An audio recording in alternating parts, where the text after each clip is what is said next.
The Alamogordo Desert, New Mexico. April 2014. A backhoe tears into a landfill sealed for 31 years and lifts out a single cracked cartridge. The label reads, E.T. the Extraterrestrial. For 40 years the story was simple.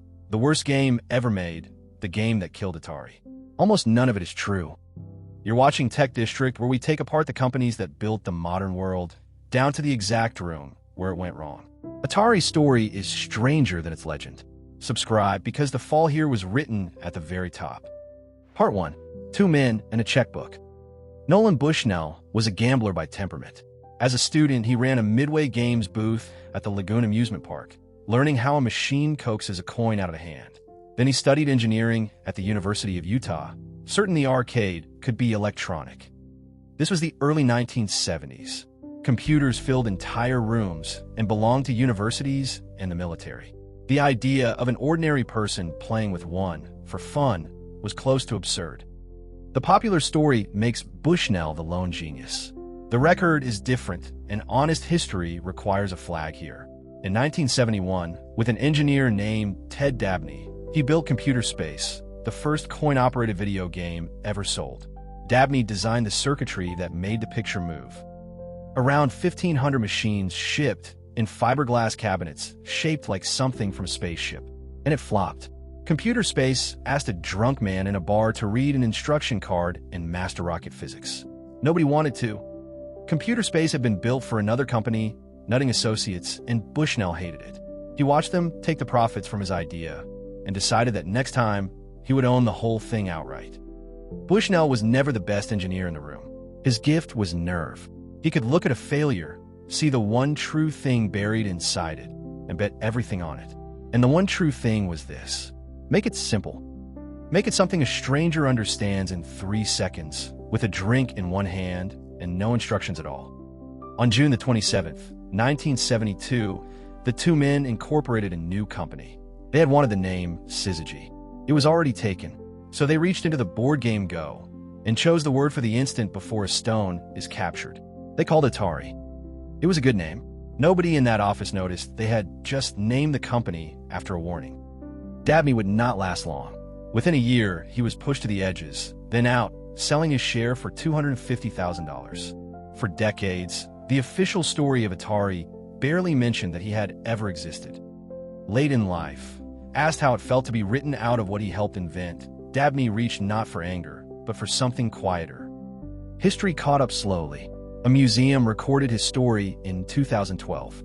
He died in 2018, at 81, credited at last as the co-founder who built the machine's beating heart. Part 2. Quarters. Atari's first real engineer was a young man named Al Alcorn, hired out of Ampex. Bushnell handed him a warm-up exercise. The simplest possible game. 1 ball, 2 paddles, a number on the screen. To motivate him, Bushnell lied and called it a contract for General Electric. And here is a myth that later cost real money. Bushnell had seen the idea first. Months earlier, he had played a tennis game on the Magnavox Odyssey, the first home console. Atari did not invent the video game. It made the one people wanted. Alcorn built it anyway, and it was better than the excuse. He called it Pong. In the autumn of 1972, they set a prototype inside a Sunnyvale bar and waited.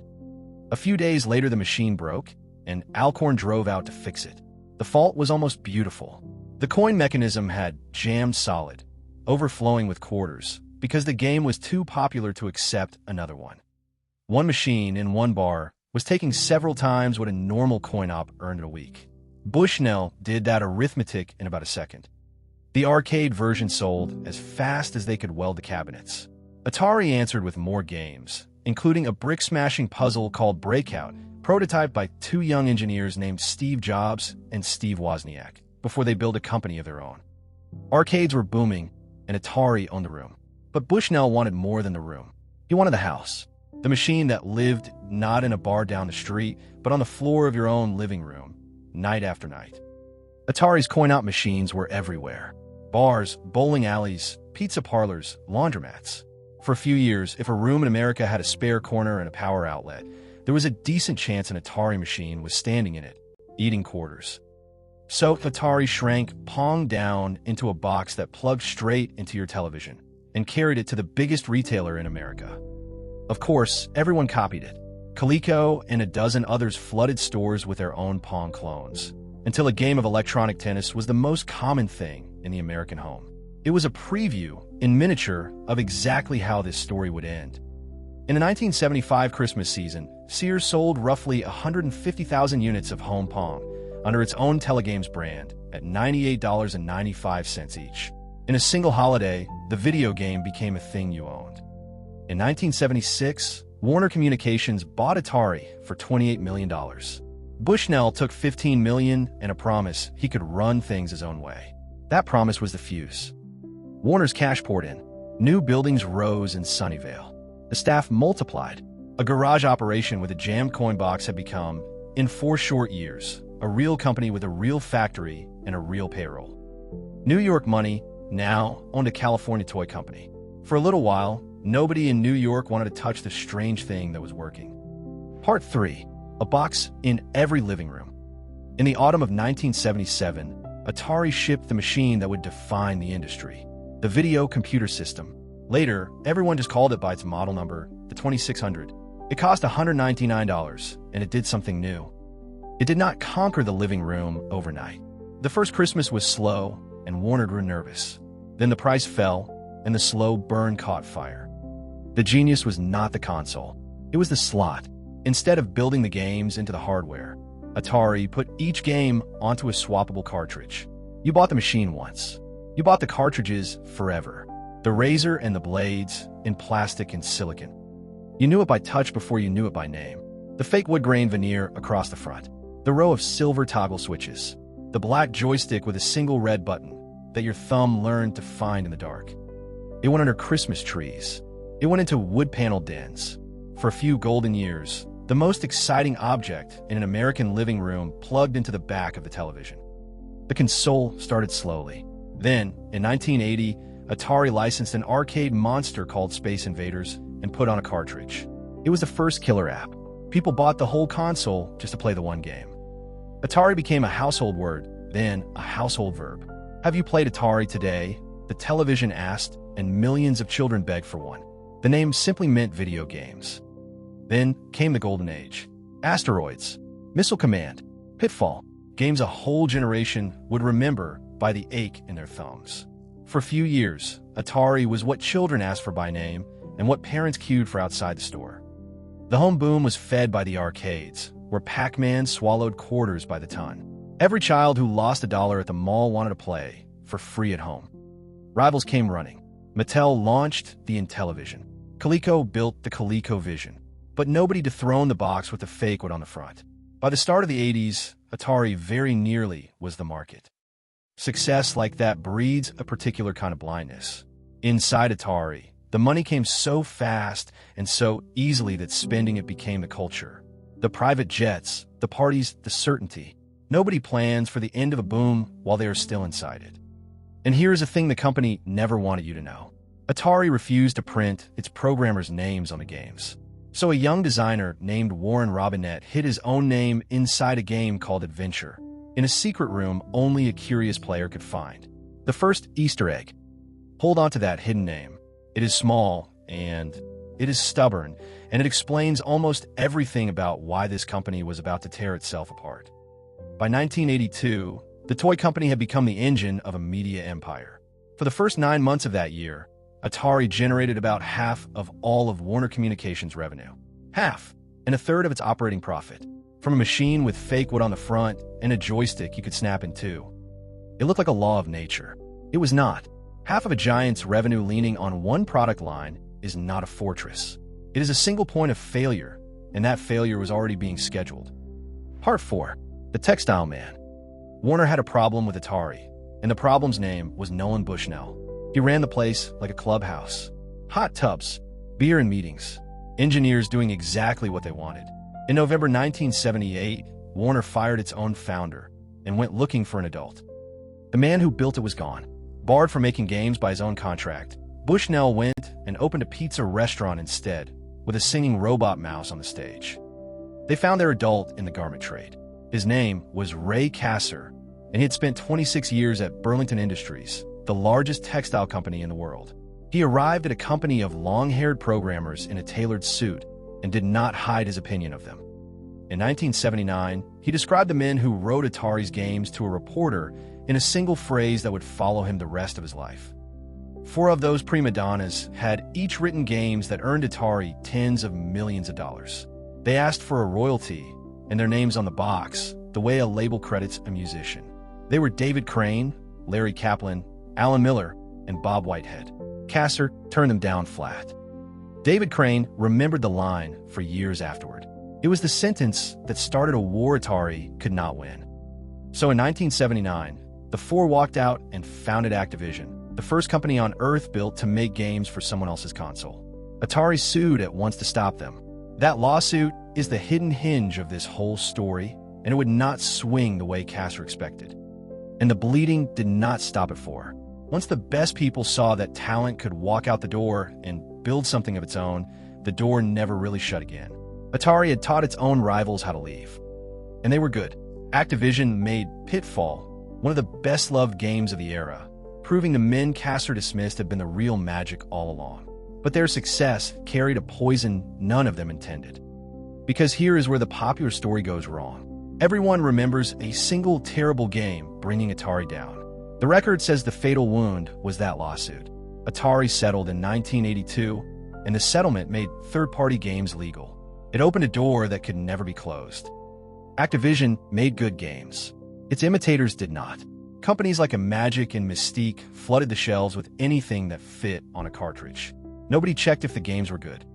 Watch what the open door does. In 1980, one company made games for the 2600. Within 2 years, 30 did, and not one had to be good. The shelves filled with cheap, unplayable cartridges faster than anyone could sell them. The market began to choke on its own supply. Atari's own bosses made the glut worse, not better. They confused a popular game with an infinite one. For the arcade, Smash Pac-Man, they manufactured about 12 million cartridges. There were only around 10 million consoles in the world to play them on. It sold 7 million copies, the best-selling game the 2600 ever had, and it was still a disaster. An ugly imitation that taught families the name Atari no longer guaranteed anything. Then came E.D. Warner's chief, Steve Ross, personally licensed the film from Steven Spielberg for a reported $20 to $25 million. Then he handed the programmer, Howard Scott Warshaw, about 5 weeks to build the entire game in time for Christmas. Atari pressed around 4 million E.D. cartridges. By Kassar's own later account, roughly 3.5 million came straight back. The pattern was always the same now. Print for the dream, ship for the fantasy, then watch the returns arrive by the truckload. The game became a legend of failure. Players guided E.T. into pits he could barely escape. It wore the most famous face, so it took all the blame. E.T. was not, on its own, an unusually broken game, but became the most visible symbol of a company that had stopped counting. It was a scapegoat for a collapse it did not cause, and that collapse was now only weeks away. The retailers broke first. Cartridges that sold for $35 were dumped into bins for $5, then for $1. The whole category began to rot on the shelf. On December the 7th, 1982, Warner warned Wall Street that Atari growth had stopped. 23 minutes earlier, Ray Kassar had sold 5,000 Warner shares. Regulators called it insider trading. The very next day, Warner stock fell by about a third in a single session. Over the course of 1983, Atari's consumer business would lose more than $500 million. The engine of the empire had become the anchor dragging the ship under. Inside Warner, the panic was total. Atari had been the golden child, the number that made every other number look good. Now a media empire was suddenly hostage to a toy. Kassar settled in 1983, returning his profits, admitting nothing. He was pushed out that summer. The man sent to discipline Atari left it in the worst crisis of its life. The bill did not land in New York. It landed in Sunnyvale. Atari laid off thousands of workers and moved much of what was left overseas. Whole neighborhoods had been built on the quiet assumption that this company could not fail. They had been wrong. And the whole American industry went down with it. The great video game crash of 1983 wiped out companies, emptied the shelves, and convinced retailers that home games had been a passing fad. In July 1984, Warner broke Atari apart and sold the consumer division to Jack Tramiel, the ousted founder of Commodore. He paid almost no cash, taking on $240 million in debt instead. He bought the most famous name in gaming for little more than a promise. Tramiel kept the name alive for another decade, on home computers and on consoles like the Lynx and the Jaguar. None recaptured the lightning. In 1996, Atari quietly walked away from making hardware for good. The company that built the industry had become a logo, waiting to be sold. The crash was so complete it nearly took the whole idea of the home console with it. The American market would not truly recover until a Japanese company named Nintendo rebuilt it 2 years later. Part 5. The Desert. Which brings us back to New Mexico. In September 1983, in the middle of the collapse, Atari sent a convoy of trucks from its plant in El Paso across the state line and buried its unsold inventory in the ground. The legend grew in the dark for 30 years. Millions of copies of E.T., people said, buried in shame by a company too embarrassed to face its worst mistake. When they finally excavated the site in 2014, the legend turned out to be wrong in the most revealing way. It was never only E.T.